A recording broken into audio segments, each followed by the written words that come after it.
tu sampai bila tak jalan. Sebab tu aku buat benda demonstrasi ni. Kami buat ni untuk menyuarakan suara pendapat pelajar. Kalau bukan kami, siapa lagi? Kau tak faham betul lah. Siapa dia tak bagi kita demonstrasi macam ni? Padahal zaman dulu abang aku okey je benda ni. Dia tak fikir ke air ni necessity kot. Hari tu pagi aku turun nak berak, dah cangkung lah. Tiba-tiba air yang tak ada, Man. Awak tengok ni, saya dah tak ada apa yang panggil air tu. Tapi dengan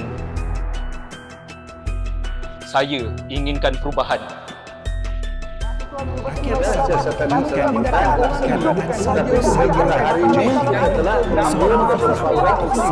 Tapi juga boleh dikenakan tindakan undang-undang.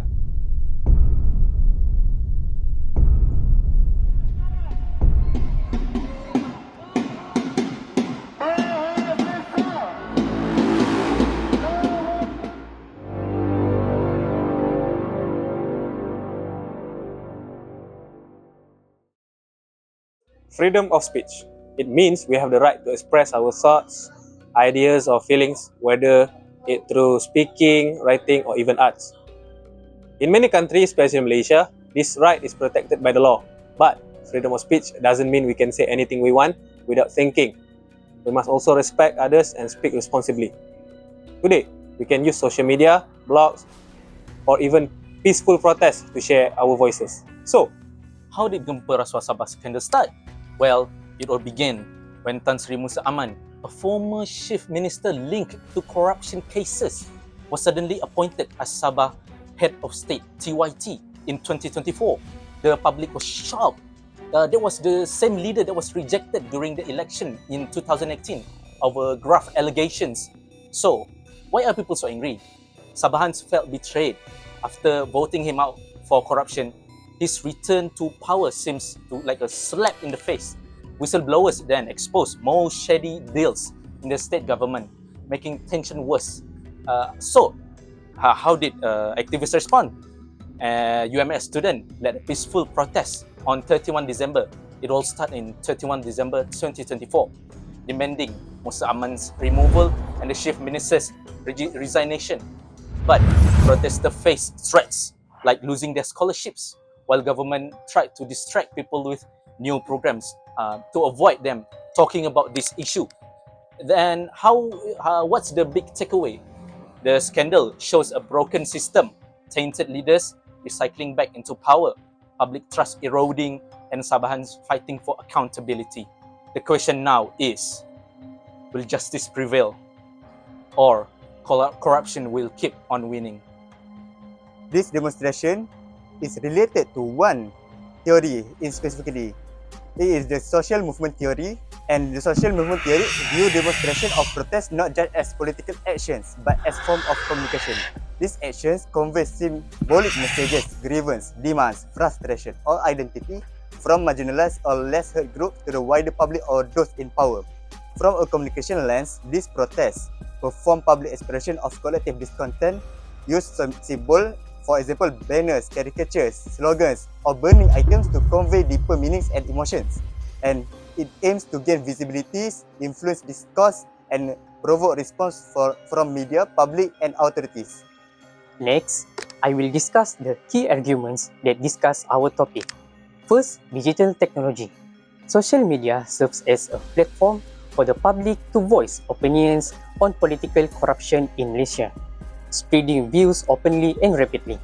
For example, TikTok has become the main channel for UMS students to voice and criticize government involved in corruption. The live streaming on TikTok is also used as an alternative to voice concerns about corruption issues among governments. Number 2, comparison of the digital and traditional eras.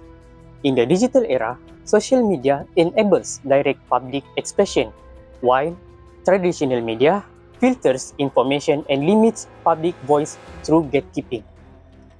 And lastly, political interference in the media. Despite digital platforms enabling expression, political power still control mainstream media to prevent the spread of news that could harm the government image. For example, the main objective of the Sabah anti-corruption democracy was not reported by the official media. On the contrary, incidents such as student burning pictures of the Prime Minister were made the main focus of the media to tarnish the assembly. This action aims to cover up the government weaknesses and divert attention from the real issue.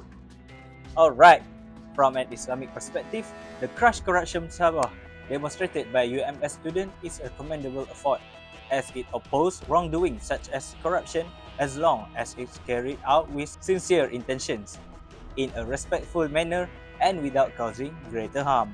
However, actions such as burning caricatures or holding demonstration without a permit should be avoided to uphold Islamic etiquette and comply with the law. Islam encourages constructive channels such as dialogue and memorandum to express demands while maintaining peace and societal unity. A response from the authorities that prioritize dialogue and forgiveness also in line with Islamic values of compassion, aka Rahmah.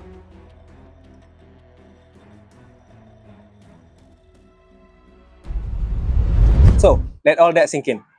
We are not against the idea of expressing opinions through demonstration. In fact, it is one of the ways that people can raise their voices and push for change. However, it is important that demonstrations are done through the right channel, legally, peacefully, and with proper planning. This ensures that the message is clear and avoids harm to the public and the property. So, which side are you going to choose? Sedangkan bakar karikatur wajah Anwar Ibrahim ni, dia tak ada membawa apa-apa makna kepada tujuan asal perhimpunan. Mereka kata nak lawan rasuah, tetapi siapa yang sebenarnya mereka lawan? Saya tahu di sini ada juga mahasiswa. Mahasiswa Universiti Malaysia Sabah, kami sudah bertahan hidup dengan tidak ada air, masalah bekalan air. Tidak cukup lama, betul atau tidak? Peserta Perhimpunan Aman Gempur Rasuah 2.0 disiasat atas 9 kesalahan melibatkan perhimpunan yang berlangsung pada Sabtu lepas, kata Pesuruhjaya Polis Sabah, Datuk Jautih Dikun. Beliau berkata kesalahan yang dikesan antaranya menghasut, membuat pembakaran terbuka di tempat awam, membawa bahan kakisan berbahaya dalam perhimpunan dan menyentuh isu sensitif melibatkan raja, agama serta kaum atau 3R.